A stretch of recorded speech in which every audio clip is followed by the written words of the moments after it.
We welcome you into the Dog Bowl in Berea, Ohio, the Cross Country Mortgage Campus. I'm Jason Gibbs, and welcome to another edition of Cleveland Browns Daily. You rolling your eyes already, Uno? That wasn't what I was supposed to do. All right. Yeah, that wasn't what it was supposed to look pretty sure like. You just did, but okay, great. It's 57 degrees. We're inside. Probably the sun. The sun will not be down by the time we get done. We've got team building today, buddy. Yes, we do. Oh, boy, do we. Watch out, kids. We're getting out of the building early today.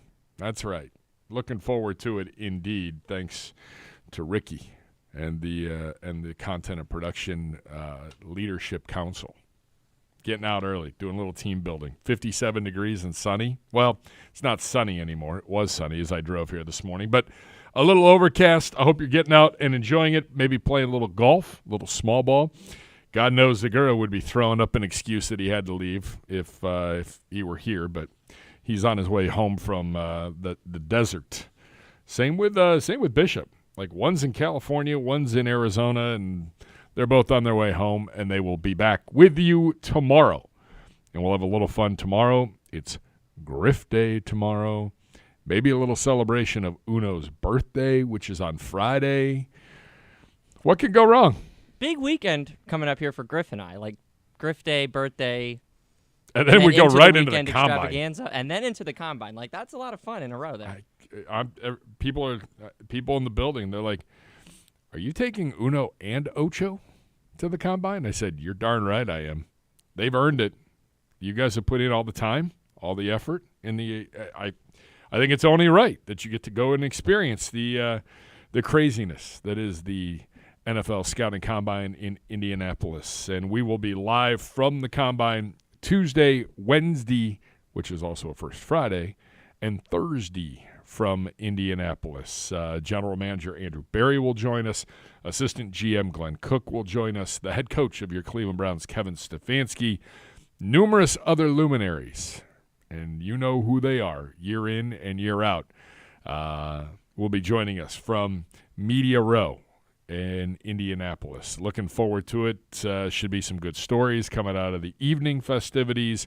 You heard Shook yesterday on the broadcast, and it's a big week.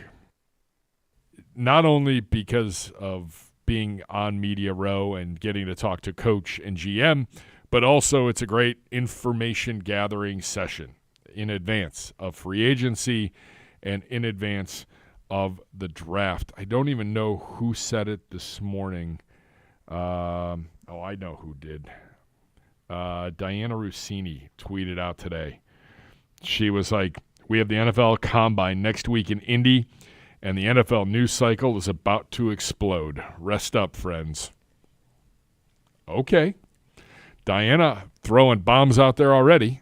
I don't know what's going on. It's been pretty quiet the last couple of days, so I think we're due for something because as we've been putting together these shows, we're like, there's not a lot happening in the NFL these days. Well, and Bo and Nathan will be doing the show on Monday, but the three of us, in addition to our video crew and Kelsey Russo, our staff writer, and Chris, our photographer, everybody will already be en route to Indianapolis. But Monday is when things start to go a little sideways, and then it just amps up from there the entire week. Rumors, notes, who's going where, trades that could possibly happen.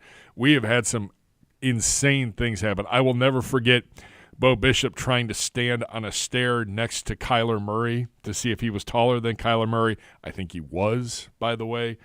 Maybe there were adult beverages that played a role in seeing that he was taller, but I don't really know that for a fact. But it sure looked like he was taller than Kyler Murray.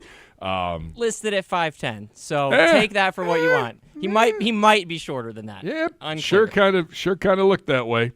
But that's what happens at the NFL Combine, and we're looking forward to being there next Tuesday, Wednesday, and Thursday. There are reports out here Deshaun Watson's going to throw starting in March. Yeah, I saw it in our... Who's reporting this? Was from... Oh, I totally forgot. Hold on. Pulling it up right now. Uno, you can't have this on here and not... I have it. Brown Zone had it. Brown Zone. Who writes that? It was written by USA Today, Jacob Roach. Browns quarterback Deshaun Watson set to resume throwing in March, which bodes well for him to be back and ready to go. Oh, no, Mary Kay. He quotes Mary Kay. He does, okay. Well, not quoting, but he says, the team has said publicly that he's progressing well in his rehab. Browns insider Mary Kay Cabot, excuse me, first segment, dry, happened yesterday, says he will begin throwing in March. Maybe. No one has to be here till mid-April at the earliest. He posted that picture at UCLA that he's back to work, so. And that's fine. I hope that's the case. I mean, that's a lot's expected.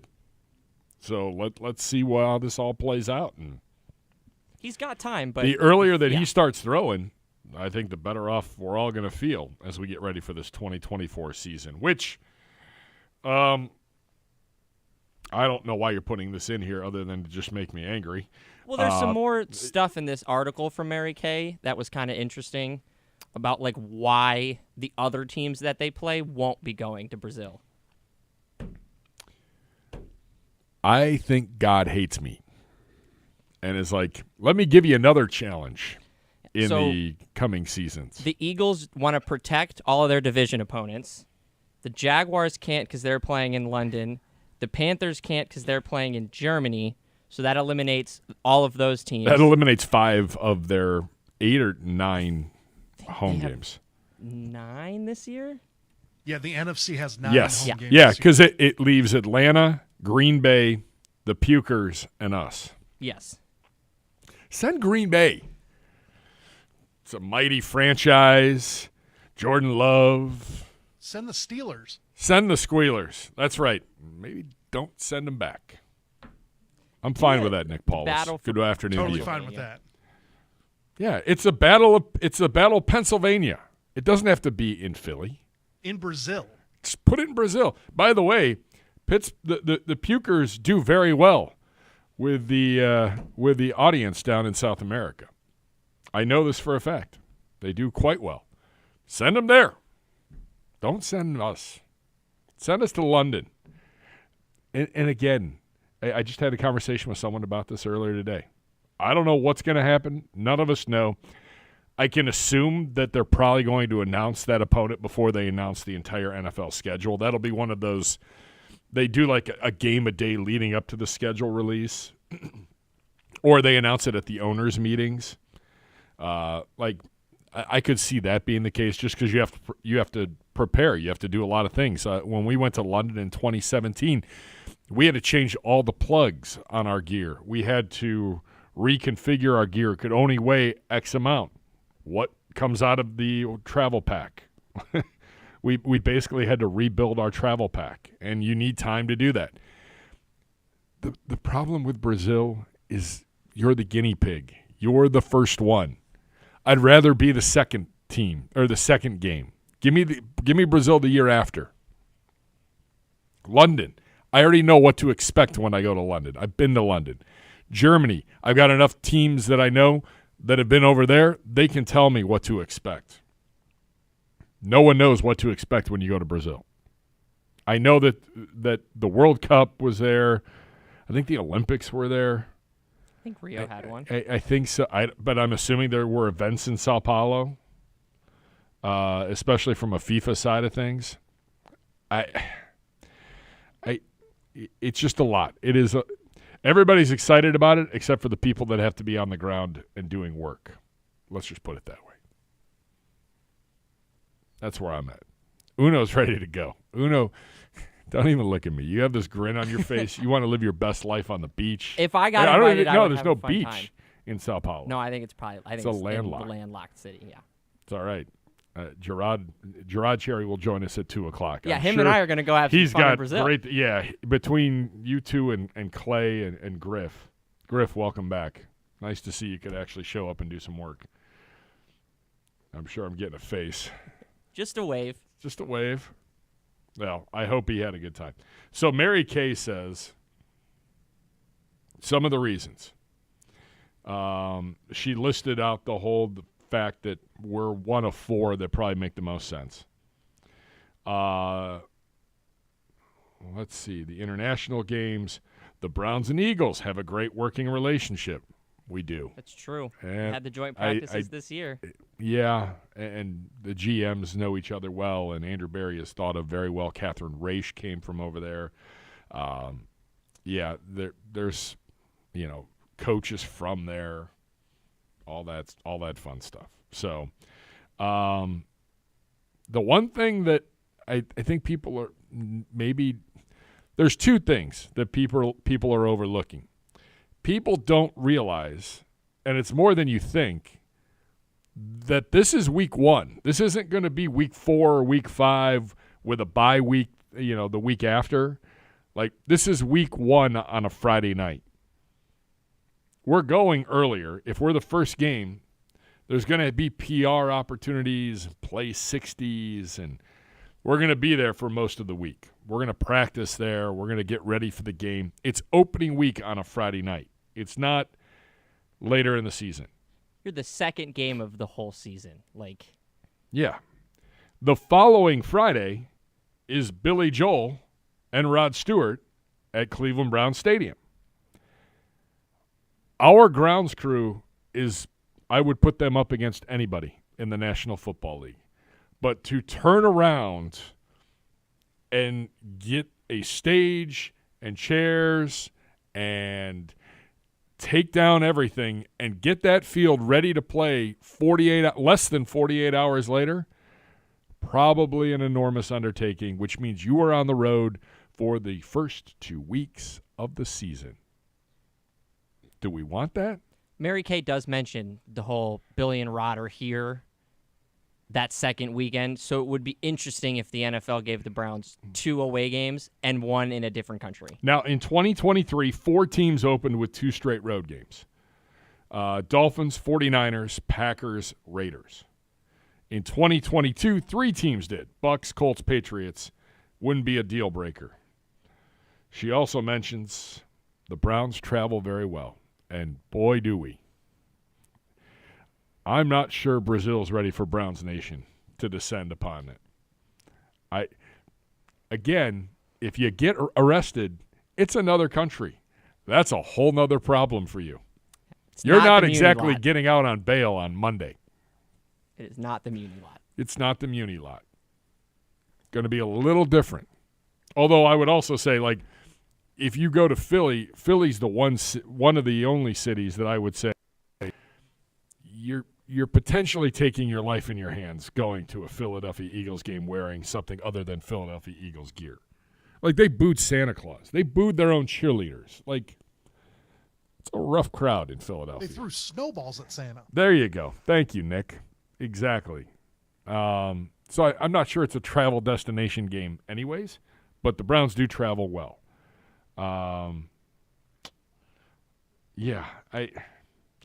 This is going to end up happening. I know how this goes. I'm trying to unwill it, and it's going to happen. I'm going to blame you, Uno. That's fine. All right. Those are the hot topics of the day. That's what's going on. You know why it is? This was every front office had their meetings over the last 2 weeks. This week it was, hey, get your affairs in order because starting next week, the offseason actually begins. Again, the combine, and then and it's weird because we're in Indy for the combine. The combine exercises and everything on the field at the stadium doesn't start till the day we leave.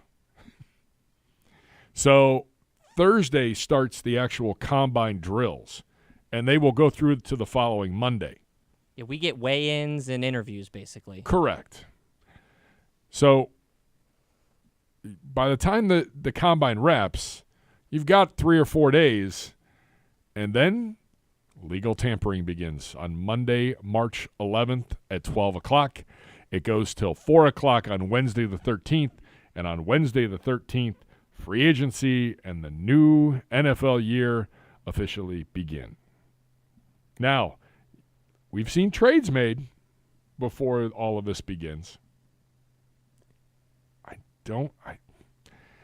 Was the Amari trade before free agency began or after?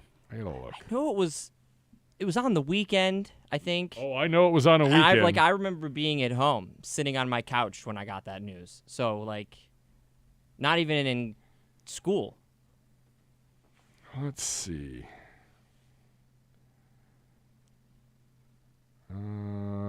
March 16th, 2022. That's when we put it out on the website. So was it probably agreed to earlier than that?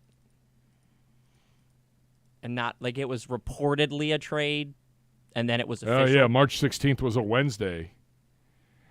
So, March 12th, it was Saturday. Yeah. Going right into free agency. So it was right before but it couldn't become official till 4 o'clock on the new year and the start of the new year. So that happened on a Saturday. I can remember that. I remember my wife, God bless her, has a lot of patience. And she looked at me and she was like, it's the off season. And I was like, we just acquired Amari. I've got to go to work. But then I didn't have to go to work because nothing was official till Wednesday. Reportedly for 3 days. Happens. By the way, shout out, happy birthday to my wife. Monica, love you, babe. She's a saint. She's a saint. She's also the shot queen. She's probably going to be a little angry I just called her that on a live broadcast. But happy birthday to my wife, Monica. At that. I did. She's the shot queen. That's what she's known as. We have team building later today. I was like, hey, it's my wife's birthday. I got to kind of duck out maybe a little earlier. They're like, bring the shot queen. I was like, I think that ends poorly for all of you, and nothing gets done on Thursday. Yeah, that's not a good. Nope. On her birthday with all of us, we'll see you on Saturday. Yep. Exactly. Yep. Nothing. Nothing goes well with that, except when you don't have to work the next day or later on in the day. So happy birthday to my wife. All right, we'll take a quick timeout. When we come back, The Athletic, Zach Jackson, another combine institution. Browns offseason checklist, 8 decisions that could help shape the 2024 roster. We'll talk about those, a little around the sports world as well. Those are the hot topics of the day. Presented by Vivid Seats, an official fan experience partner of your Cleveland Browns. You're listening to Cleveland Browns Daily, brought to you by Ballybet, a sports betting partner of your Cleveland Browns, now live in Ohio on 850 ESPN Cleveland.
Don't miss Billy Joel and Rod Stewart together for the first time ever Friday, September 13th at Cleveland Brown Stadium.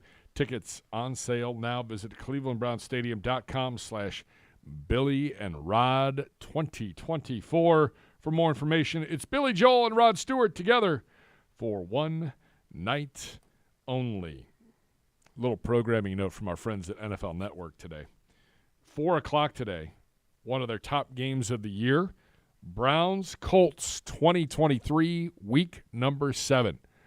The play of the year, according to the Brownie Awards, featured in that game. Yeah. Myles Garrett jumping over the line to block a field goal attempt. And the, I believe, final 4 play of his strip sack. So ended up being one of the crazier games of our season. And those plays would say so. You can watch Browns-Colts 2023 Week 7 starting at 4 o'clock on NFL Network. 8 o'clock tonight, a Football Life Jim Brown. Some good watching there from our friends at NFL Network. Who's NFL Network sending to the Combine? They just sent me that too. Rich Eisen, Daniel Jeremiah, our good friend Chris Rose. I do know he will be on set with us. Charles Davis, Peter Schrager, Rap Sheet, Stacey Dales, Jamie Erdahl. Scale back a little bit. So there's that. That's what's going on. All right. From The Athletic and our friend Zach Jackson. The Browns just wrapped up their pre-NFL Combine round of extensive meetings. Off-season checklist. All right. Obviously, it will be interesting to see. First thing that he says, what to do with Watson's contract. They're going to have to do some finagling. They're going to have to. It's a big number, so they're going to have to clear a little bit of cap space. And how are they going to do that? How are they negotiating their way through that? Will be fascinating to see for Andrew Berry and company. This happened yesterday while I think we were on the air, and people were like, "Nick Chubb, is Nick Chubb going away?" My girlfriend texted me last night. She said, "Are the Browns really cutting Nick Chubb?" I said, "No, I hope not." No. I said it's a rumor, and then I was like, "Actually, it's not even a rumor. It's a story that was written that created accidental rumors." Correct. Yeah, I don't. This team wants Nick Chubb on this football team. They will do whatever they have to do. The number's a little bigger probably than anybody would like. We'll see if we can't figure out that. And I mean, he's under contract. We're good. We're all right.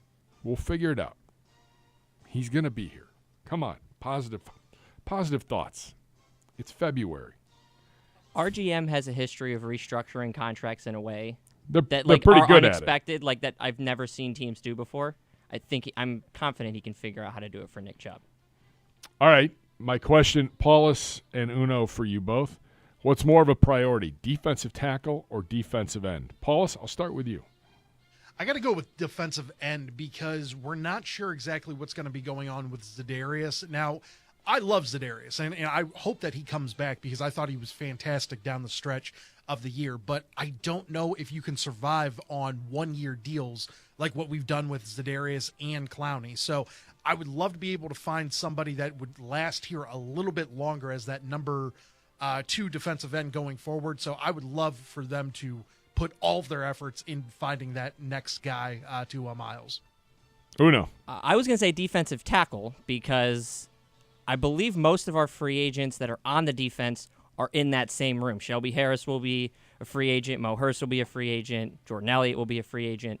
Doesn't leave a lot in the defensive tackle room, and I think the depth we have at end is a little bit stronger at the moment than it would be at tackle. So I think you really got to find a way to either bring back some of those guys or replace Hurst and Harris and Jordan Elliott with guys in the middle, because right now I believe it's just Ika and Dalvin Tomlinson, and that's not going to be enough heading into the year. Well, and there is a little bit more depth on the defensive end room with Alex Wright. He mentioned it. Is Isaiah McGuire ready for a full-time role? You know, I mean, he showed some flashes when he finally got some playing time late in the season. Obo will still be there. Obo, Miles. Like, yeah, you probably need to go get someone else. I mean, maybe Za'Darius is back. I don't know what that number is, though. You know, now you got to start playing the numbers game. Like, who can you pay? Who can you not pay? There's a lot of big contracts on this football team. And you mentioned it. You know, a lot of our defensive tackles were on one-year deals. I mean, I would love Shelby Harris to come back. Maurice Hurst. Jordan Elliott is starting to come into his own, it looks like. You know, I would hate to have seen us develop him and then he goes somewhere else and just kind of takes off. But, I mean, it could happen. It just depends what the market is. But that's one that's definitely going to have to be addressed here by this football team. And I know Z and Bo will break that down on Friday's position review. Coming up, by the way, position reviews, shameful plug, shameless plug. Is it shameless plug? Shameless. Shameful. That's fine. Jerron Cheerry's going to join us at 2 o'clock. He knows a little bit about the safety position. We're also going to talk about his combine experience. He loves talking about that, so I'm going to put him under the spotlight again. Another question, how can the Browns rev up the receiving group? Yeah. You know, I mean, your first pick's not till 54. Not sure what the wide receiver class looks like. Might be a year that you have to go get a wide receiver in free agency, but we all know, like, the top wide receivers that are free agents get paid a boatload of money. And I don't know if you've got that kind of money sitting around.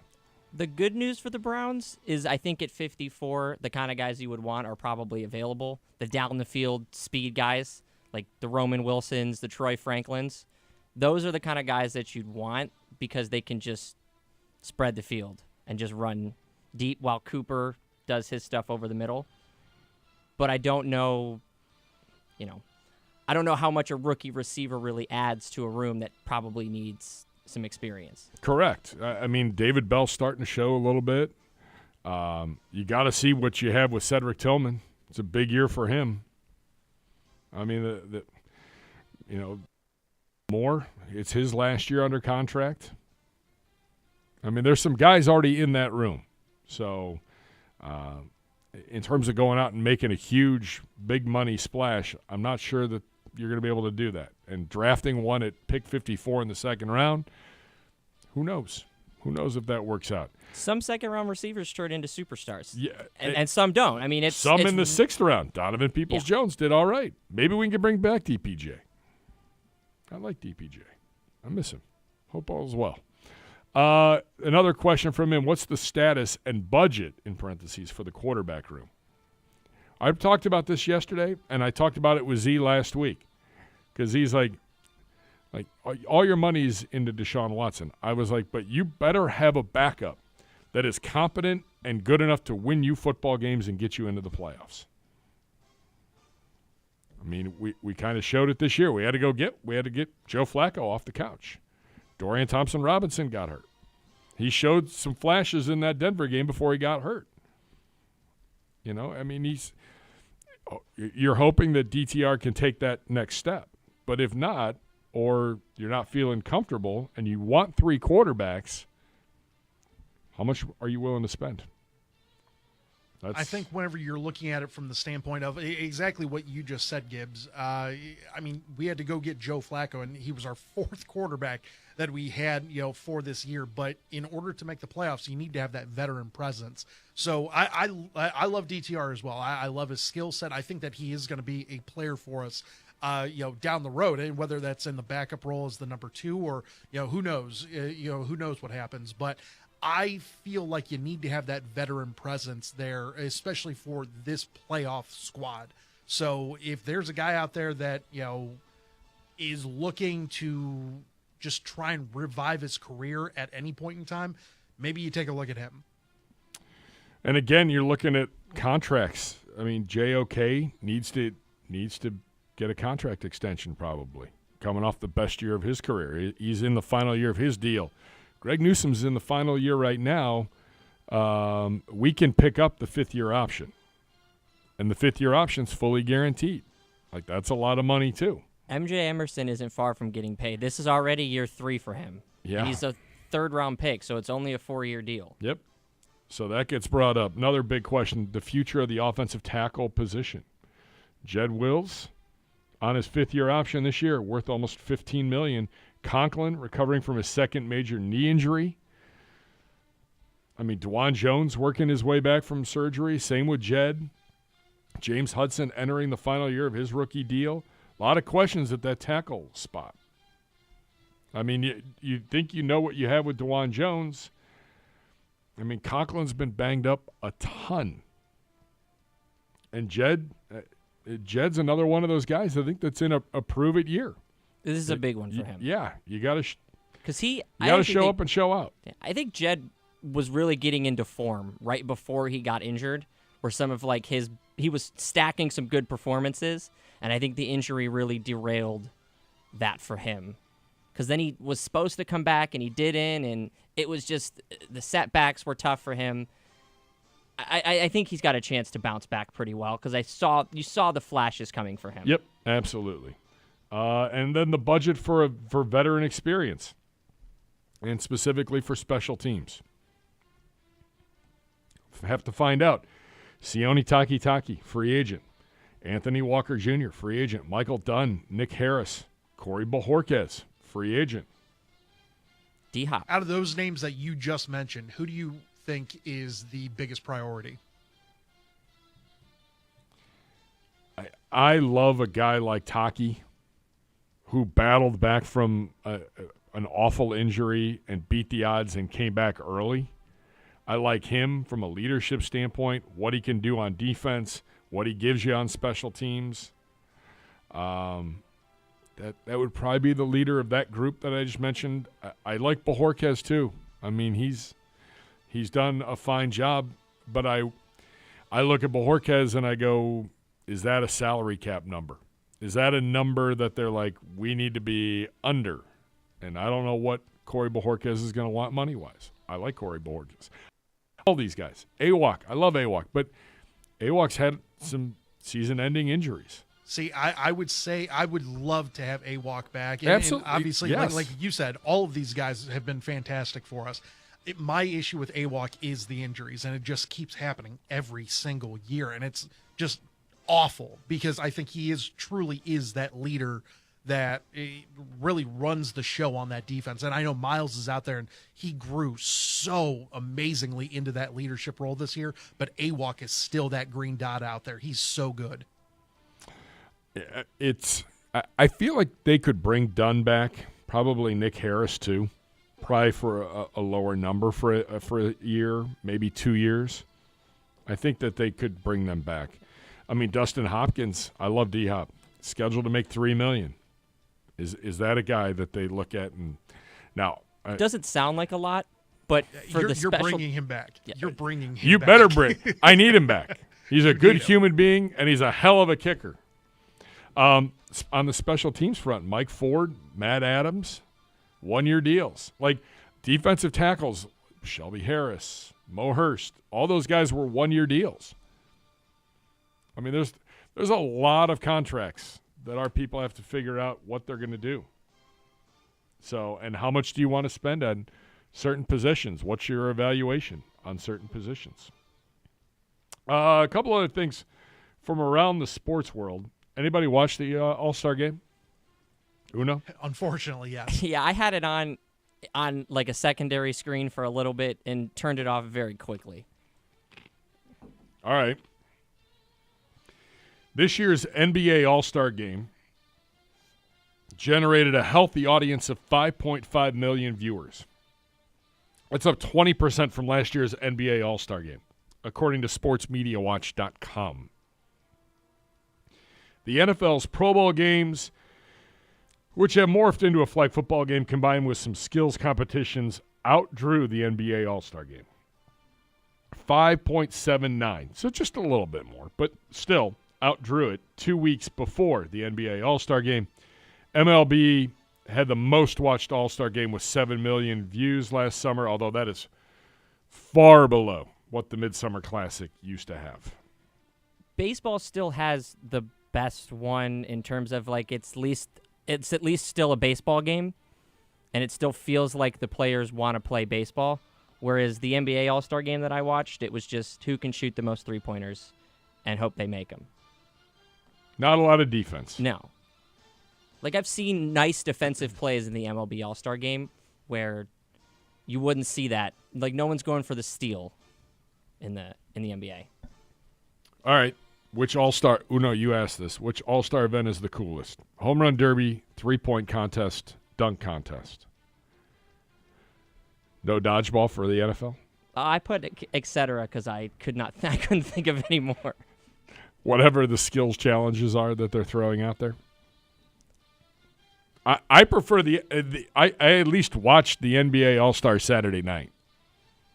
I was entertained by that. I liked the Steph Curry, Sabrina Ionescu three-point shootout. That was awesome. It was really well done, and like credit to Sabrina because she outscored most of the other guys except for Steph. Yeah, she was amazing. Like it was awesome to watch. Like, but you're going to get that every year on All-Star Saturday night. The home run derby, whatever. They've changed the rules on it. It's a bunch of people hitting. I don't like the new rules. Yeah. I hate how you can take timeouts. Like, what the hell is that? Correct. To recompose yourself, it's a home run derby, man. It's either going out or it's not going out. It was cooler when guys could do a home run derby and hit zero because it like actually made for some drama. Yeah, you didn't want to be the guy that hit zero. And by the way, home run derby, you know what that's good for? Screwing up your swing in the second half of the season. Because you just start, that's all you're trying to do. Get you out of whack. It happens. I don't know. I like NBA All-Star Saturday night. The All-Star game, I know they're not going to play any defense. They're not playing any defense in regular season games. This was, I thought it was noticeably different. That's what I heard. Everybody's like, how do you fix it? You don't. Like, I just read it. Viewership's up. What, 20%, did I say? Yeah. I mean, they're doing something right. You know, it's like the NFL. Scoring. People want to see scoring. That's what you got. So that's a little bit about. There's not really anything going on around the league either. Is there anything? The Guardians are in camp. Is the first full squad workout yesterday? I think so. Was that it? Spring training starts real soon here. Yeah. It's exciting for some of us. Hey, man. Cardinals are set up in Florida. I'll be down there in a couple weeks. So there's that. All right, that's a look around the sports world. Coming up next, we continue our position reviews. We talk a little bit about the safety position. Cheerry joins us at 2 o'clock. Coming up in hour 2, you'll also hear from Matt Miller from ESPN. We talk a little mock draft madness pre-combine. Daniel Jeremiah with his first mock draft out. We'll react to that and a few other mocks that are making their way around the NFL landscape. I'm Jason Gibbs. The boys are back tomorrow. Uno and Ocho are with me. Nick Paulus over at ESPN Cleveland. And you're listening to Cleveland Browns Daily, brought to you by Ballybet, a sports betting partner of your Cleveland Browns, now live in Ohio on 850 ESPN Cleveland.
Be part of one of the most passionate fan bases in the NFL. I'd argue that they are the most passionate. Not one of, they are.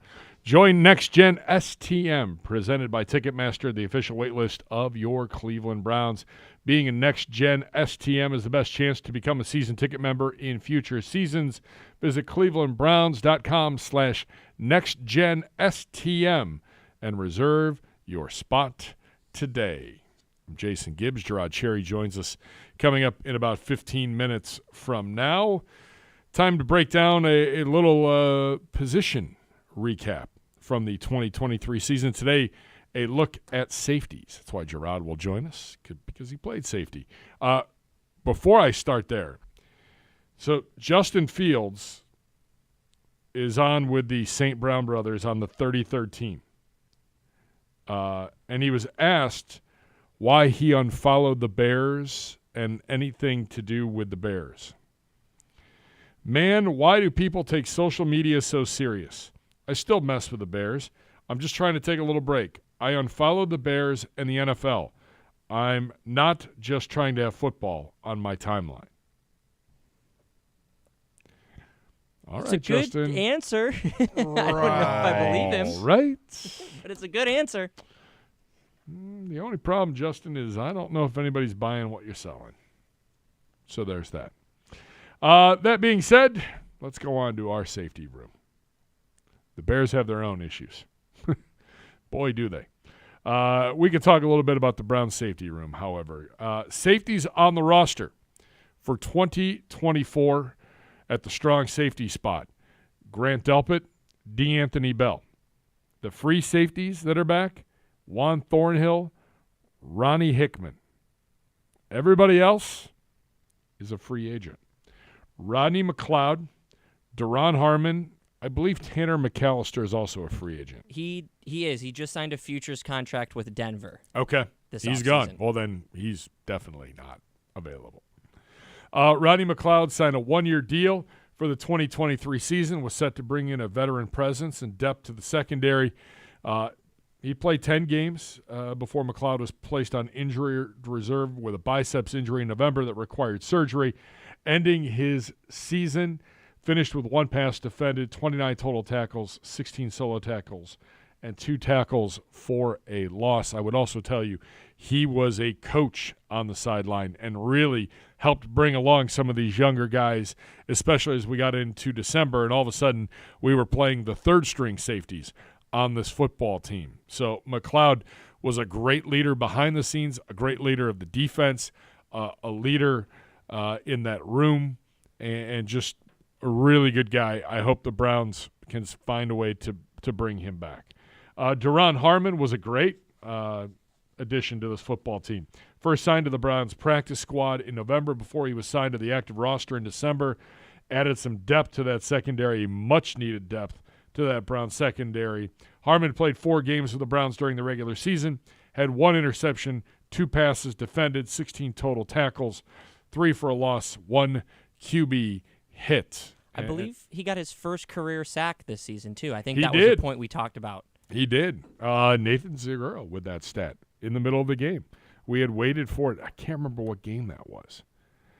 He had a big sack, though. It was, It was at a important big play. moment in the game. It was like in the third quarter, fourth quarter of a game. And he gave you some great minutes. So 2 veteran safeties. Not sure what will happen there from a free agency standpoint, but your safety room right now has 4 guys in it. You're going to need a few more bodies. Grant Delpit, D'Anthony Bell, Juan Thornhill, Ronnie Hickman. The problem is Thornhill battled injuries all season long, only played in 11 games, and it was on again, off again. I remember he missed the first week of the season, and then he missed another game where he, like that hamstring issue that had bothered him and plagued him all season long, reared its ugly head warming up 30 minutes before kick. I think he was active in the game. He like, was. listed as an active player, but re-aggravated. It was literally scratched in the time from the time they went to the locker room to the time where they kicked off, like a 20-minute stretch. It kept bothering him the whole year. And it sucks for Thornhill because I don't think we saw the full version of him at one time this year. Correct. And he's a guy that, again, he's like that quarterback on defense. He's putting guys in the right positions to make plays, and Juan's a great leader, and a lot. We talk about a lot being expected of some guys. I mean, here's a guy that a lot's going to be expected of Juan Thornhill here in 2024, especially with the teams that we're going to play and their ability to throw the football. So he only played in 11 games. Grant Delpit played in 13 games, and I'm going to tell you right now, Grant Delpit was on pace to make the Pro Bowl before ending his season on IR. 80 tackles, 3 passes defensed, 7 tackles for a loss, 1.5 sacks, an interception. Also had a fumble recovery, if I'm correct on that. I think we talked about that before the show. Yeah, he I think also it was had in a the fumble Steelers recovery. game. Yeah. Denzel forced it, and Grant picked it up. Grant Delpit was playing at a ridiculously high level when he got hurt, and I thought he was definitely trending toward a Pro Bowl nod with the way that he was playing, came into his own, got rewarded with a contract extension, if you remember. Signed his contract extension on Saturday, got hurt, got put on IR for the rest of the season on Sunday. That's how it goes in the National Football League. But Delpit was working his hind end off to get back, and had we had a second playoff game, I think Grant Delpit would have been playing in that football game. I actually have no doubt that he would have been playing at some point in that football game. Maybe not at 100%, but he put in as much work as anybody throughout the season to try and get back to help this football team because he knew how important his presence was on this team. DeAnthony Bell had some good moments. Ronnie Hickman, as a rookie, undrafted out of The Ohio State University, 10 games, 4 starts, played a lot on special teams. Pick 6 in the Jets game, which was an unbelievable play. 3 passes defensed, 25 tackles. Guy that really made his mark and did so, again, not only on the defensive side of the football, but also on special teams. And it's a real gem and a real find for Andrew Berry and company. To be able to sign a guy who was undrafted, get him to come here, and make the plays that he did down the stretch to help this team, especially as basically the third-string safety. Enough can't be said about him, and I think that he can take that next step and really become a top-flight safety in the National Football League. He's got a ton of potential, no question about it. There's a lot of questions with this group, and we'll talk to Gerard Cheerry about that coming up in just a little bit. I'd be remiss if I didn't talk about DeAnthony Bell. 28 tackles, 2 interceptions, 4 tackles for a loss, forced fumble, 3 passes defensed. DeAnthony Bell just makes plays. Maybe the biggest interception of the whole season in the Bears game to win that game. Yeah. Instead of knocking it down, we played volleyball with it, which wasn't ideal. Yeah. Like, if he doesn't pick that, who knows where that ball ends up? And he does a nice job to just take it away so that the Bears don't even have a chance. So, that's where you stand with regards to that. For more on this Browns safety room, our first-year safeties coach, Ephraim Banda, and Z got together. It was almost a 20-minute interview last Friday. I want to play a little clip of this. This is talking about this safety room from this past season and Banda's thoughts. Banda, by the way, good golfer. Saw him at the IX Center golf show Friday. Looking forward to that. Playing a little small ball with the safeties coach for your Cleveland Browns. Here's Ephraim Banda with Nathan Zegura. So for you personally, All right, you're down. what's something that you were really proud of that you were able to do in your first Does this go right to break? coach in the National Football League? Probably the most proud for me moment or time frame was when I remember walking into the training room It won't, Paulus. right before December, right around that thick of Yep. the season, and So we'll cue it to break. seeing Rod. We're laying gonna on the just do table, one here. Juan We'll stack Thornhill after laying Gerard. on the other table, and Yep. Delpit laying on the table. And I just remember how important that part of the season was for our team. And just knowing that, we had to come through as a group without those 3 guys. And to see the other guys step in and really just, in my opinion, just pick up where they left off. Like Coach, like Kevin says, next man up. And we did that. Everyone chipped in, everybody. So really most proud of that part of the season. to really help this group, this team, everyone in this building get to the playoffs, despite having those three guys laying on the training room table at a really tough, really important part of the year. So probably the most proud moment was that just being able to come through for our team as a group for this team was rewarding. Yeah, I mean, you think about that 4-game winning streak that really put this team into the playoffs, and you think about in Houston, Duran gets a pick. Yeah. You think about the Bears, D'Anthony gets the pick that seals the game in one of the craziest plays that was full of ups and downs all in one play at the end of the Chicago game, and then Ronnie gets the pick six that sets things off Thursday night against the Jets. I mean, you can't tell that story without those guys, and, in the case of really all three of them, probably not expected to really play this year. No, and that was the thing, But I will say this too, I thought Jim did a great job. I remember one of his very first ever defensive meetings, when the roster was set. He told everyone in that room that they were going to play, and I remember sitting in the back like, rookie NFL coach, like, everybody, and he was like, yeah, everybody, and they all played, and they all had to contribute in that room to help get to where we're going to go. Which is why it's so important to make sure that you go into the season with the right people like AB and his staff did, and fill the roster and fill this team with the right people, because you're going to have to count on them all.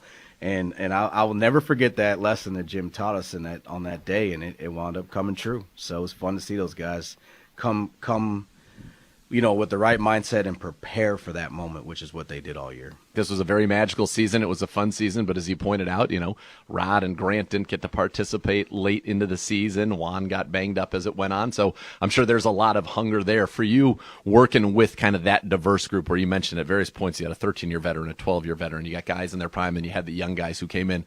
Was that fun to kind of see, maybe not only as a coach, but just to kind of as an observer in that room, see the interactions between the guys who had done it for a decade and then the guys who were just getting going? You bring up a great point. And I brought this up I think I put it in my end of the year notes. Yes, we had success when those guys went down. But the part that I think no one in the building really got to see was the decisions that were made to bring in guys like Deron Harmon and Rodney McLeod, and even Juan and Grant, who were down. Those guys really wrapped their arms around those young guys and helped the room get through that tough time. And, Deron was playing, which was good, but he was still a 13-year vet that was able to kind of really help. He sat next to D-Bell the entire year when he got here and really help coach him through, those important games. And Rod, who, like I've told you a million times, is just 30 in that room for me, was there, and was present throughout the whole period of that stretch. And those guys were amazing for those young guys, helping them through. Juan, every meeting, Grant fighting his butt off to get back, which is probably, the biggest disappointment for me was just not giving Grant that chance to play a game, which is going to fuel us, moving forward. No doubt. And again, it was a great season, special players, special moments, and the hunger is still there. It burns because we didn't accomplish the ultimate goal. Only one team gets to do that every single year. You're up.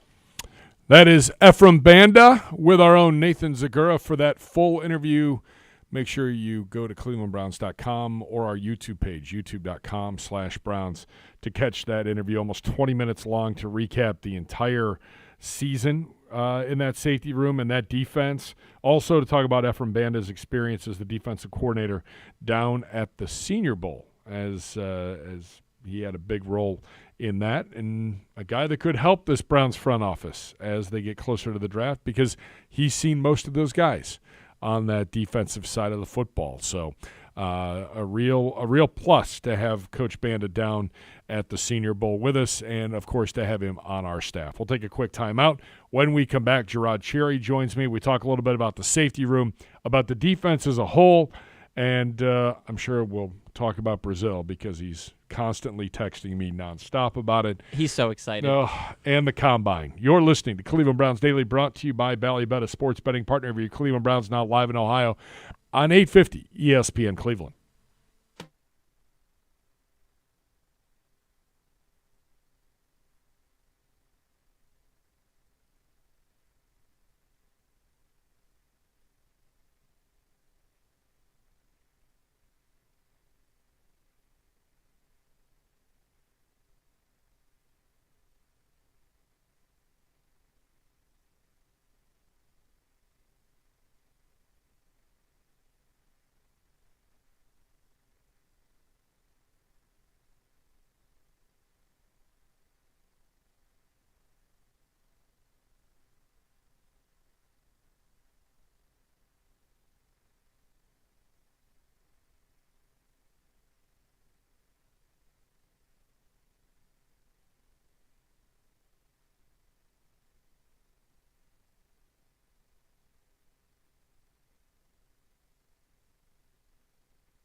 For a team of injury lawyers dedicated to every client every day, call 1-800-ELK-OHIO. Elk and Elk, a proud partner of your Cleveland Browns. Hour 1 in the books. Hour 2 kicking off with 3-time Super Bowl champion, Browns radio analyst, and you can hear him starting at 3 o'clock Monday through Friday with Emmett Golden. Some guy named Climac on the next level on 850 ESPN Cleveland. Gerard Cheerry joins me. Gerard, my man, how the heck are you?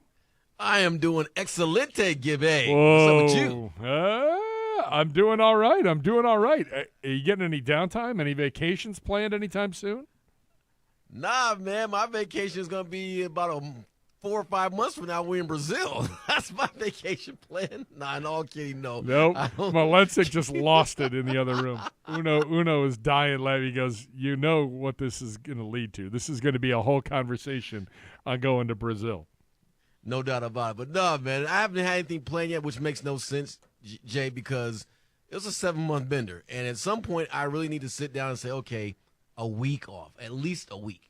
Because what I end up doing every year is having ample amount of leftover vacation time because I just don't take vacations. I don't know why I do this, but I do it. No, and normally I've taken a couple by now.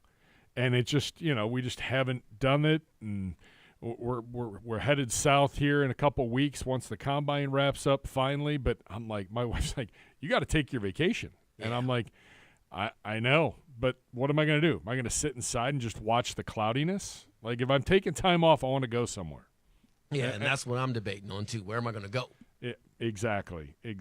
All right, so I know, obviously, you're on board with this whole Brazil thing. How could you not be? Because we're the guinea pigs for this. Good. Like, I don't know. Experiment. I don't like this. I love it. All right, what's the difference? Like, I know Sao Paulo is like a landlocked part of the country in the city, but differences between that and Rio.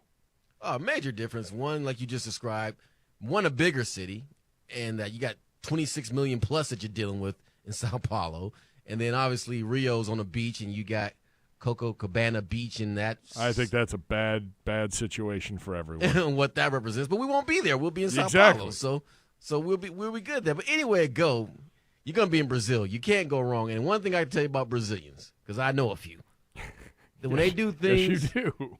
They do it big. And when it comes to like putting on a show, they put on a show. So yes, we could potentially be the guinea pig, but I'm telling you, the inroads that would make from a fan base standpoint and making inroads to that will be tremendous, because I can tell you that they watch American football. You have a huge population of Brazilians that live in the Boston area and in the South Florida area who are Dolphins and Patriots fans. So why not establish ourselves and become Sao Paulo's team, especially if we win the game? So that's how they would roll with it, and you could have that influx of people coming to see us play. But more importantly than anything, though, the food's incredible. The people are incredible. You'd have a great time, man. It's just something to say that you went to Brazil. Yeah, that would not be on the bingo card. That would be something a little bit different. Gerard Cheerry joins us here on the Twisted Tea Hotline. I think it's from that point, and the fact you don't have to go to Philly, which is not an easy place to play. And as I mentioned earlier, they hate everybody. So yeah, that they do. And we went there for preseason, so we've kind of got a taste of that. And you know what I'm all about. I'm all about going somewhere to eat. So with that being said, dog, we got to expand our horizons, literally. I love any kind of cuisine. I mean, no doubt. Yeah, we've established, and I believe you established that on the Season in Review show. Dog, that was next level eating right there. the meal of the year in Houston. Now, why Houston do you guys part find one. that so funny, man? Because you asked me what was my biggest personal memory? I was thinking a game highlight, a game moment on the sideline, the Jets game, something like that. Nope. It was the meal at Mastro's, which was a legendary night. But it especially became because not only did we have an amazing meal, but peek behind the curtain, we came in $6 under what we were budgeted for. Which is amazing. Given the amount of food that was consumed, stunning that actually happened. And we all had the same reaction in the morning. Why did I do that to myself? Yes. Why? Yeah. Luckily, the team didn't eat there the night before. Nah, yeah, slow motion, no doubt about it. I wish that Texas would have ate there on the playoff game. We might still be having a conversation right now about the Browns. Exactly. In regards to winning, but it is what it is, man. But nah, man, I heard you, Nathan, and Bo talking about the Brazil piece, and I'm like, I'm about to call in. These dudes are tripping. How are they not for this? I think it's just I think it's the unknown. I think it's the whole you want to be the second game in Brazil. You don't want to be the first game. You just want to be there, dog. I'm just going to tell you. You just want to be there. All right. Hey, it's week 1 of the season. Yeah, and it's not even going to be hot there. So they're basically, it'll be there. So we'll be in fall, right, at that around that time coming out of summer. So it'll be basically their spring. Okay. Yeah, so it won't be blazing hot or anything like that because they're opposite of us. When it's winter here, it's summer there. And when it's fall there, it's spring here. Okay. All right. I can get with that then because I was thinking, man, is it warm? I know it's like isn't it like a 9-hour flight? Oh, it's a long flight. Yeah.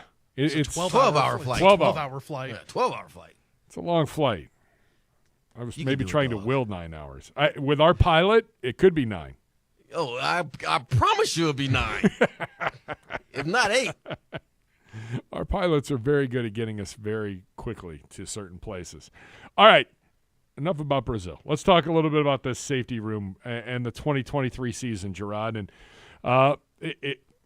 throughout the season, again, injuries taking their toll, taking out Thornhill, taking out Delpit, taking out Rodney McLeod. And then all of a sudden, you're playing Ronnie Hickman and DeAnthony Bell, and Deron Harmon's backing them up in December meaningful football games.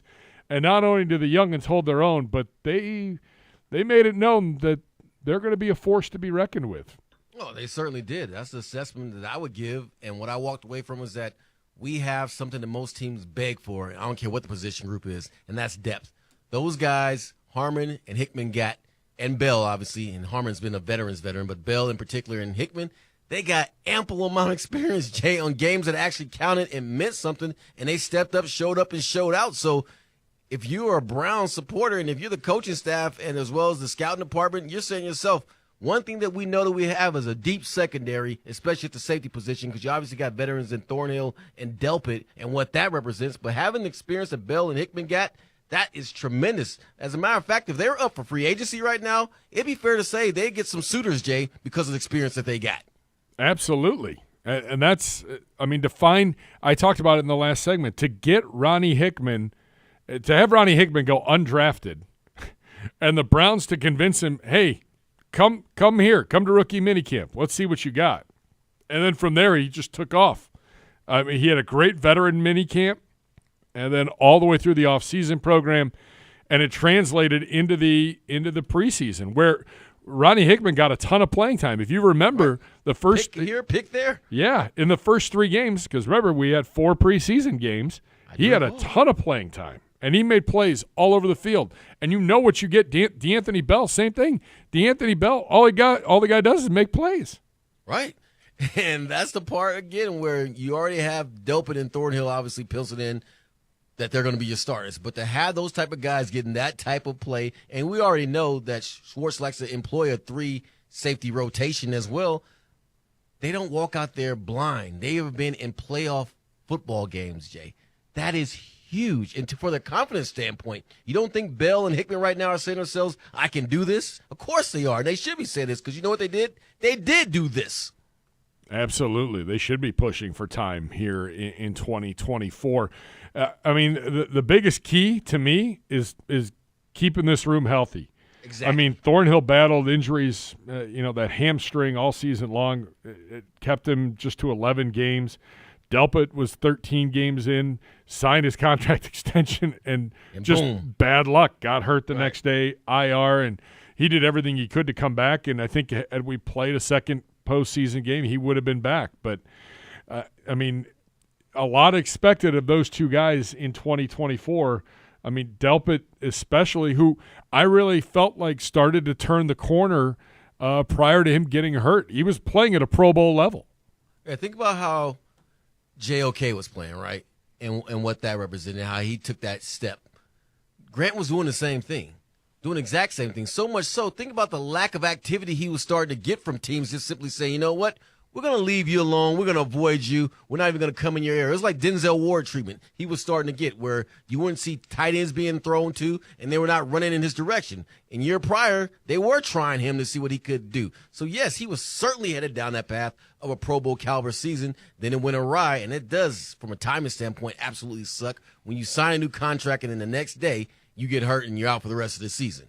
Yeah, no question about it. Gerard Cheerry joins us on the Twisted Tea Hard Iced Tea Hotline. And Gerard, obviously the key to this room is staying healthy. Is Grant Delpit one of the top 5 players on this defense right now? Yeah, I can say that without a shadow of doubt. And if I were to label them and list them right now, I would definitely obviously start with the Defensive Player of the Year, and that being Myles Garrett. And then you got Denzel Ward. And then from there, I'm going to go with JOK, then Emerson, and I throw Delpit in there. That would be, I would say those are probably the guys. And obviously you can make an argument for Tomlinson as well. But am I forgetting someone? From a top 5 standpoint? From a top 5 standpoint. Probably not. I don't think so. I mean, I think he is, and especially with what Jim Schwartz likes to do. Right. I mean, that's exactly. So here's my question. Is it easier to upgrade this position, or it's not necessarily upgrading it as you got to have the reinforcements? I'd love to have Rodney McLeod back, but I don't know what Rodney McLeod's number is. Right. And now you got to and now you got to start crunching numbers because you got a lot of big contracts and a lot of people that you got to pay big money to. Well, I love what we have obviously in Thornhill, Delpit, Hickman, and Bell. But if you can bring back a Harmon, if you can bring back Rodney McLeod for continuity's sake and the fact that that experience of a guy who's been there and done that more so than the other guys, and just that safety valve, because we saw that we needed it. And it's going to be the hardest probably position on this team coming up season, not next season, but this upcoming season, will be safety. Who's going to crack that code? Who's going to break into that room and all of a sudden be that pleasant surprise? I mean, Hickman was this past season, but that's extreme. If I'm an undrafted free agent, there's no way I'm coming here. Yeah, no, you're right, and that's where maybe late in the draft, the Browns with 7 picks, probably attack the safety position, or undrafted guys, or guys that later on get an invitation to the off-season workouts and to training camp, and let's see who can make that jump and maybe get into that room. More important this year, this offseason, reboosting the defensive end room or replenishing that defensive tackle spot. I mean, you got 3 guys on the defensive tackle spots that are free agents that signed 1-year deals, and then at defensive end, not sure what Zedarius is going to do, but that would be a big hole to fill as well. But you have some guys still at the defensive end room that are starting to make their presence felt, especially Alex Wright and potentially Isaiah McGuire, and you got Obo. Right, and you got Obo. So you're good there. You figure that if Zedarius does not come back, that Wright or Obo are going to assume the position of being the starter, and then they'll still work that same rotation. So if anything, with we realized last year it was of the utmost importance that we secure and solidify our defensive tackle spot. So if those guys aren't around, if Hurst is gone, if Elliott's gone, and who else could be potentially gone, then you need to make that move. But obviously you're going to ask for the guys we drafted, though, to step up and do their part too. So with that in mind, I'm always of the mindset, Jay, I don't care if the scores become 1,000 to 900 in the future. It's always going to be one between the tackles and on the defensive front. It's always going to be at the line of scrimmage, in the trenches. Always going to be the case where you win football games. So you never can go wrong, in my opinion, solidifying that room. Yeah, I mean, on the defensive ends, Darius Smith's a free agent. Defensive tackles that are free agents, Jordan Elliott, who you've taken a lot of time and effort to. Right, and he's become something, yeah. Yeah, you've taken 4 years to develop him, and he started to show some things. Do you really let him go? I don't know what the number is going to be. That's what it comes down to. Shelby Harris, Maurice Hurst. Right. Maybe you can bring Maurice Hurst back for another year. He's had some young injuries. Young guys show some promise, right? Yeah. But again, at the defensive end, you have a little more depth, but I don't think you can have enough bodies. Right. And you Never got to can. find someone that can be successful on the other side of Myles Garrett. Plain and simple. Exactly. And when Miles is not in the game, you don't have a fall off the cliff moment like we've had in years past. Yeah, no question. All right. Before I let you go, my friend, I appreciate the time today.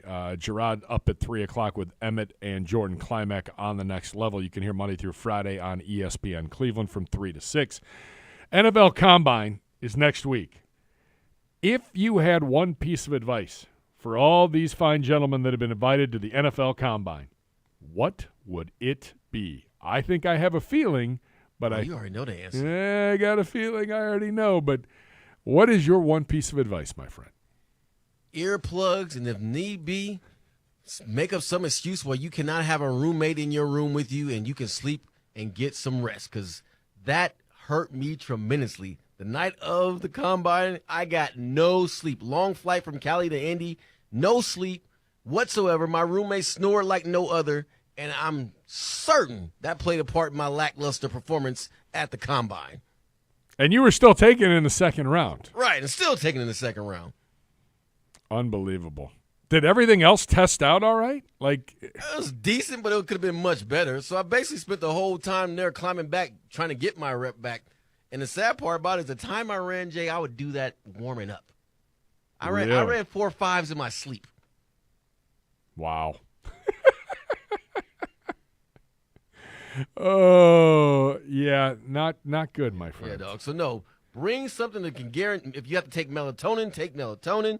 If you got to put your earplugs, get earplugs. But by all means, find out if you can ahead of time who your roommate is, or do whatever you can to not have a roommate. Whatever you can do, because it impacts you.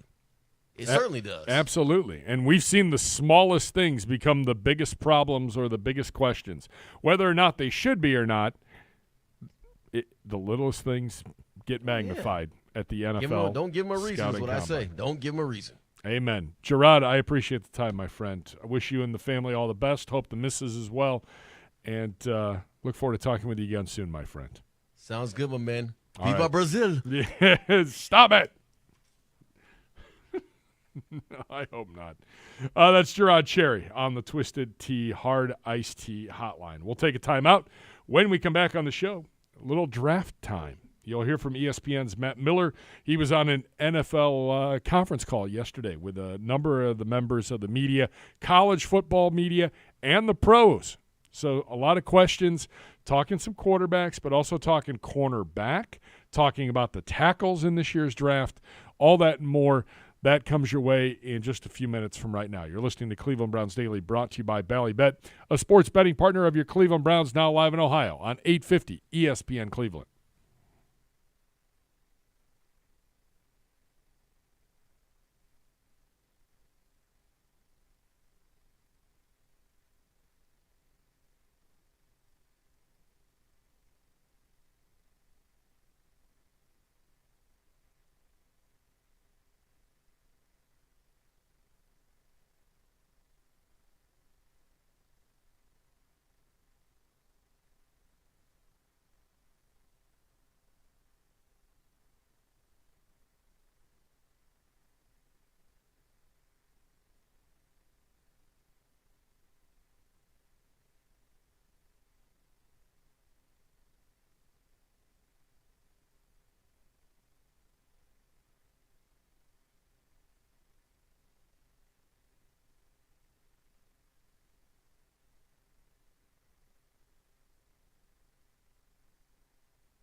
Billy Joel, Rod Stewart, first time ever.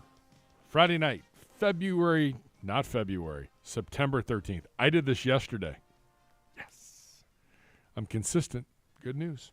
Friday, September 13th, Cleveland Browns Stadium. Tickets are on sale now for Billy Joel and the great Rod Stewart. Visit clevelandbrownstadium.com/Billy and Rod 2024 for more information and to buy your tickets now. Don't miss Billy Joel and Rod Stewart together for one night only. We turn our attention to the NFL Draft, the NFL Scouting Combine next week.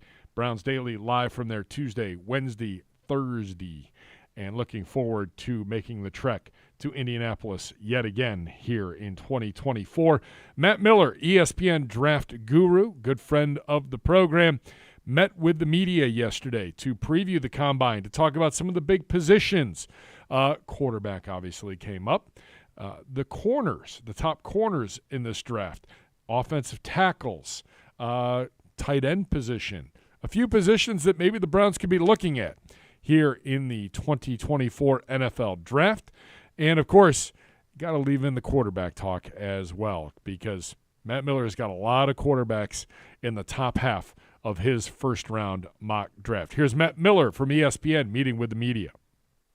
I wondered what your thoughts on the offensive tackle class is at that point. Focusing at that number 9 pick, I think there are 3 avenues you could go here. Wide receiver, assuming one of the top 3 wide receivers, Marvin Harrison Jr., Malik Neighbors, Rome Odunze, assuming one of those 3 guys makes it to 9, I think you have a really interesting opportunity there. As far as the offensive tackle class, I mean, Joe Alt from Notre Dame, probably off the board at that point, but Olu Fashanu, who played high school football with Caleb Williams, they're best friends. He could very much be on the board.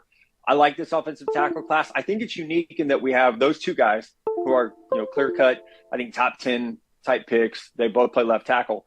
After that, we have a ton of right tackles. Talise Fuaga from Oregon State, right tackle. Tyler Guyton from Oklahoma is a right tackle. Marius Mims, right tackle. J.C. Latham, right tackle. Obviously, Chicago's good there because of Darnell Wright last year. So I look at this. I saw an interesting stat yesterday. I was actually doing some research.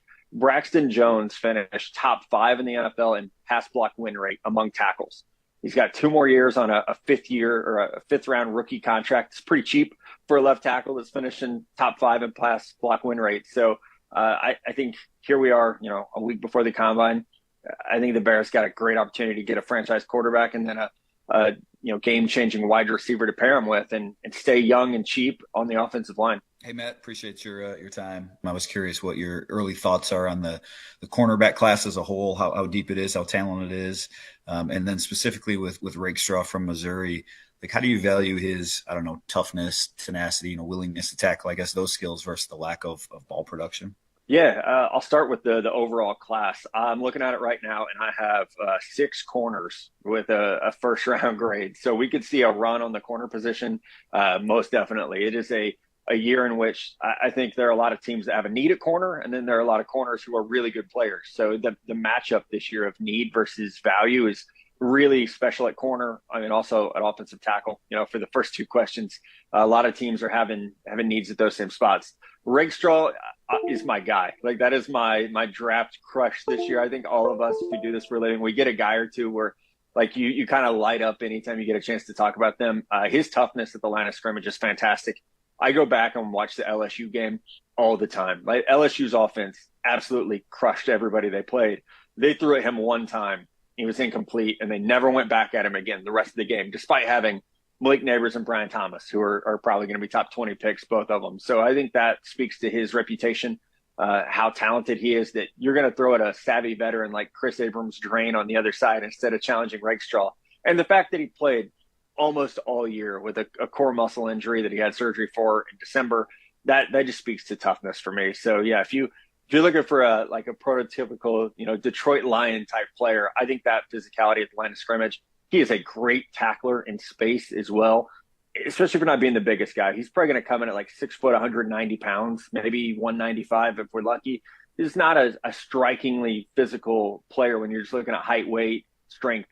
But man, he absolutely plays is one of the most physical corners in this draft or in any draft. Like he's right there with some of the best corners I've evaluated at playing near the line of scrimmage and using that physicality. Is 8th too high to take one of the second-tier quarterbacks? And then how are you seeing Brock Bowers as the possible top 10 pick from the tight end from the University of Georgia? Yeah, I would say 8's too high based on where these players are ranked, but we know teams are going to go higher on the quarterbacks. So I think if at 8 you're falling in love with J.J. McCarthy is your guy there. I think it's too early for Bo Nix. It's certainly too early for Michael Penix Jr. But with McCarthy, I think the intangibles are intriguing enough that you could talk yourself into it, especially where this is a year that, there's not that super intriguing second or third round quarterback that you're eyeing as a developmental guy. And obviously Atlanta just went through that with Desmond Ritter, and didn't have a ton of success with that. So it does feel like if you're going to get a guy, you're going to have to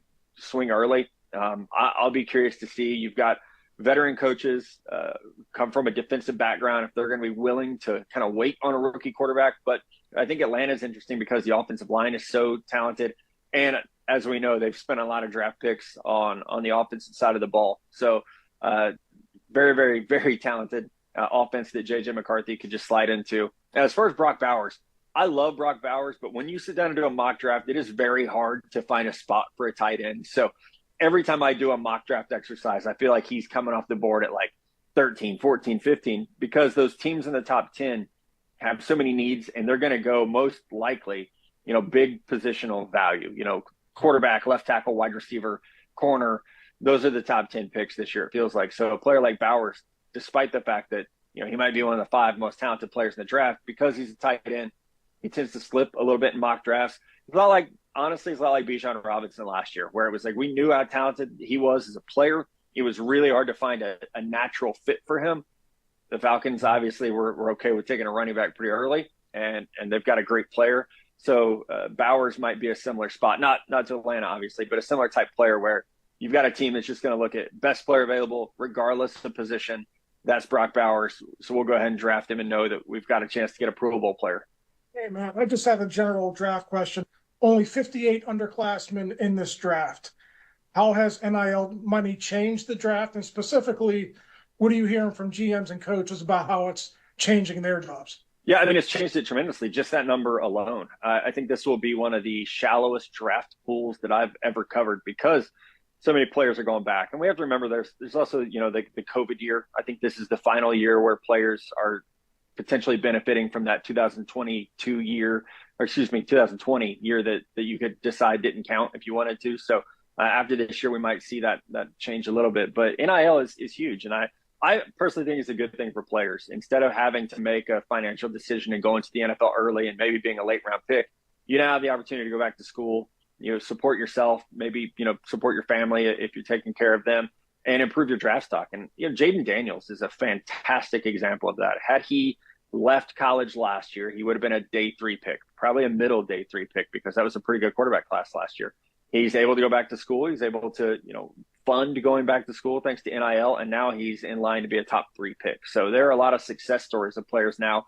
Bo Nix being another one. You go from struggling at Auburn, you go to Oregon, play 2 more years, and get yourself potentially in the first round of the draft. So I think there's only benefits for the players. Now, from the GM side of things, yeah, this is a shallower draft. I don't want to say it's a weak draft or a bad draft, but it's just the actual pool of players compared to last year, which was probably the deepest draft ever.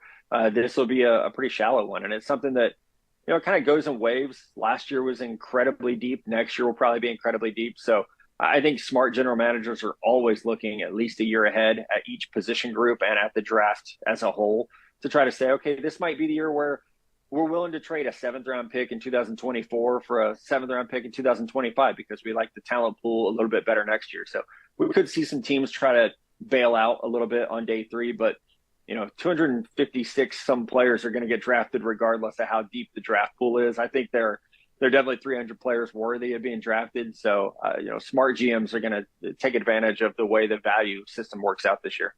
Hey, Matt, there's some notable running backs probably coming to the free agency market. Tony Pollard, Derrick Henry, but the Ravens are pretty tight against the cap, and they have a good mix of day 2 and day 3 picks. Do you think it makes more sense for them to invest in the draft, finding the next Gus Edwards, J.K. Dobbins, or to spend money that they might allocate elsewhere on one of those big names at free agency? And who are some of those guys do you think would fit from the draft in that potential Ravens scheme? Yeah, I want you probably see me typing. I was pulling my notes up. Can I say both?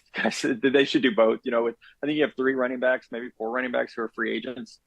So I think it's definitely a possibility that you go, with a 1 year veteran and then draft a player as well. As far as Baltimore goes, this is such a deep running back draft in the third and fourth rounds. At least where I have players ranked right now. I only have one running back one running back rated ahead of that. That's Jonathan Brooks from Texas, who I have in the second round. But there are five running backs in the third round and six running backs in the fourth round. So I think this is such a great year to, kind of pick your flavor. What type of running back do you want? Do you want a Braylon Allen, a powerful downhill runner, or a Jalen Wright from Tennessee, Marshawn Lloyd from USC? They kind of fit that mold a little bit better. Or, do you want somebody who's a little more versatile out of the backfield, like Bucky Irving from Oregon or Will Shipley from Clemson, Dylan Johnson from Washington State? A lot of players who kind of fit that same mold of, man, we've got some slashers here, but we've also got some power guys. So I think with Baltimore, it would be interesting. If you bring in a Tony Pollard in free agency, for example, then I think you're looking at the Braylon Allens, the Marshawn Lloyds. It's more of those downhill runner types. But this is it's going to get talked about as like a bad running back class, quote unquote bad, because there's not a first round pick 1 year after we had two drafted in the first round. I actually think it's a really good running back class. It's just a lot of those players are going to be drafted, out 75 to 250 is probably where they're going to come off the board. But there's such great value. And the Senior Bowl was a great example of that. There were 6 or 7 really, really good running backs there who can all be, high rep contributors in the NFL. They're just not going to be drafted early because they might lack speed or they might not be a perfect scheme fit for teams. But the Ravens do a better job than maybe anyone in the NFL at finding value in the middle rounds. So if they do decide to draft a running back, I mean, there's not a bad pick between, rounds 3, round 4. I think everyone would be a good fit. When you have Lamar Jackson back there, that makes any running back a fit, I feel like. Oh, hey, Matt. Great to talk to you today. So my question is on USC's Caleb Williams. So his trophies speak for themselves. He has a Heisman Trophy and a College Player of the Year. And then his stats also speak for themselves. He has more than 9,000 yards and 93 touchdowns. So he's been compared to Patrick Mahomes. But do you think his college-level performances will be able to transfer to the NFL and professional performance as well? Yeah, I'm afraid to compare anyone to Patrick Mahomes. I'll be honest with you. That feels dangerous. That's a great way to have cold takes tweet you. So I do think that there's some similarities, in the arm angle, the arm strength, especially on the move, the ability to play off schedule and extend the play to string out a defense and wait for something to happen. But I definitely think that his type of play translates well. And Caleb is this way in that what makes him great is also what scares you, because what makes him great is that ability to string the defense along and hold the ball until that absolute last moment and find a player. So it's a lot of, off rhythm, off schedule type stuff. I think I saw the Chiefs say it's like backyard football times for them, because it's just find a spot and Patrick's gonna find you. Caleb almost needs to be in a similar situation, but that could mean early bumps and bruises. So you got to have the infrastructure around him that you're going to be patient with some of those early bumps and bruises that we didn't see from back 30 that first year. So Caleb is my number one player in this draft with he's unique. So I'm not worried about him having NFL success. I think it's going to be important that wherever he's drafted, and it sounds like it'll probably be Chicago, it'll be important that Chicago has a framework in place for him.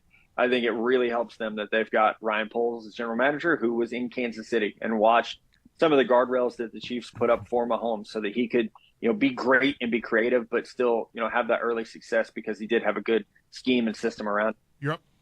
ESPN's Matt Miller. He will join us next week at the NFL Combine on Radio Row.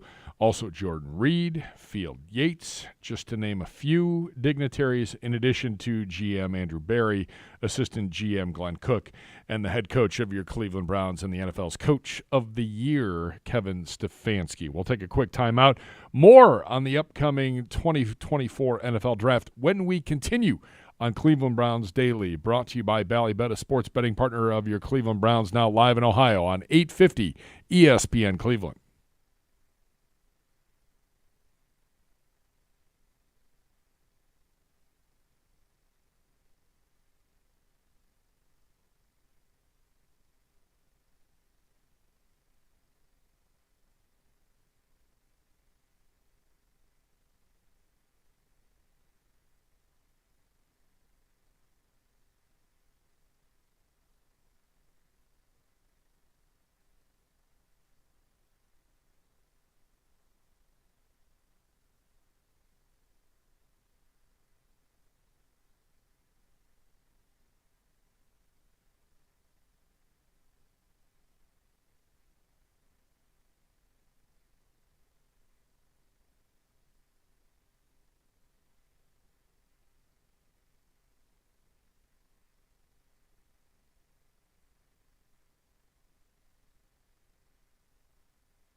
Be sure to check out the Browns social media channels daily to play the Browns digital scratch-off game for your chance to win club seats and other great prizes, all presented to you by our friends at the Ohio Lottery, the official lottery of your Cleveland Browns. I screwed up earlier, Uno. It was my bad, so we're going to make up for it right now. We did not play your montage from the safety room, and I know you and Ocho have been putting in the work on that. I want to play that little montage right now. Highlights from our safety room in 2023. They got to get up 20-yard line to move the chains. Pickett going to throw it for the third time in as many attempts, and it is picked off. It is picked off by the Browns as Grant Delpit gets it, and he falls down and gets touched. So the Browns, needing that turnover, finally get it, and they all go down and start dancing in the end zone. 1st and 10, Brees Hall, the running back, and Simeon is underneath center. From his own 19-yard line, play action fake, throw over the middle. It's picked off. The Browns have it. 25, 20. It is Ronnie Hickman. He's to the 10. He's to the 5. He's to the pylon. He's in. Touchdown. A pick six for the rookie from Ohio State. And listen to this place, the defense, it gives the energy to the crowd, and the crowd gives the energy to the defense. Ronnie Hickman's first career interception is a big one. Said that. I ain't heard that one.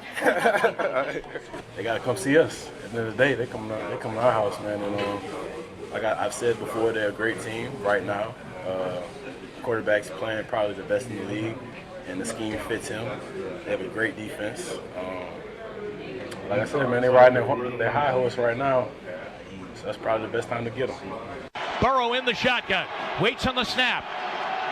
He's got it. He's back. Settles. Going for T. Higgins. He's there. And it got broken up. What a play. Grant Delpit knocked it away down at the 6-yard line. Keenum, the snap. Keenum hit as he throws. Lofting deep downfield. This one's in traffic. This one's intercepted. Deron Harmon, of all people, has it. Keenum was hit as he threw. It was a wounded duck.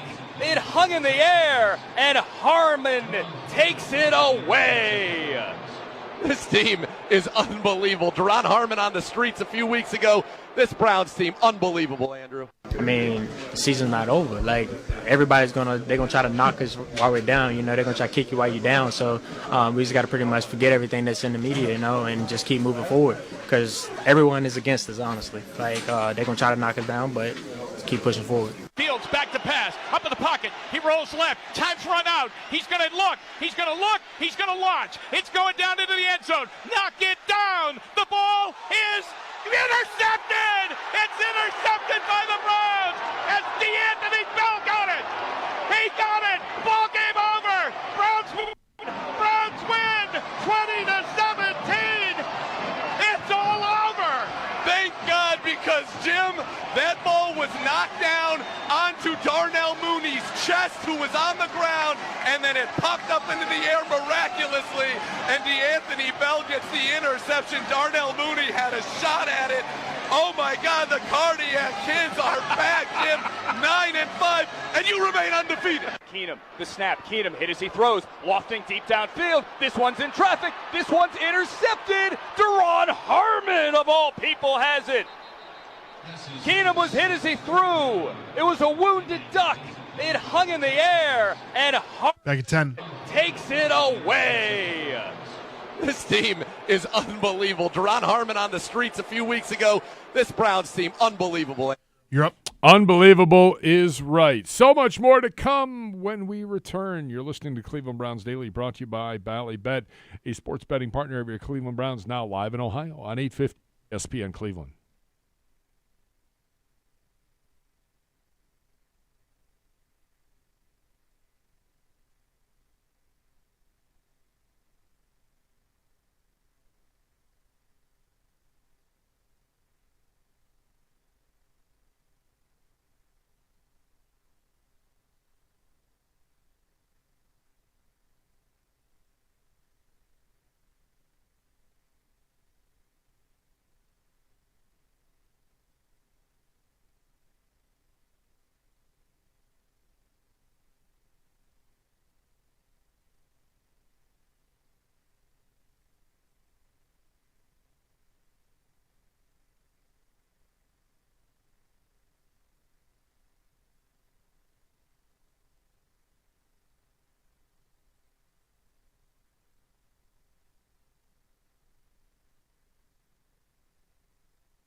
All right, Ocho, glad to have you back. Uno, job well done over the last couple days. Thank you. Nick Paulus, job well done by you. Shout out to Gerard Cheerry. Appreciate his time today. The two slackers are back tomorrow. Yes, they've had a nice little week off.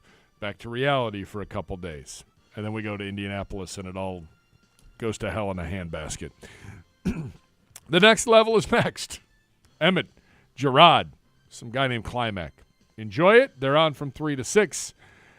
For more on Browns news, if there is any, clevelandbrowns.com or the Browns mobile app. I'm Jason Gibbs. We'll talk to you tomorrow. This is Cleveland Browns Daily, brought to you by Bally Bet, a sports betting partner of your Cleveland Browns, now live in Ohio on 850 ESPN Cleveland.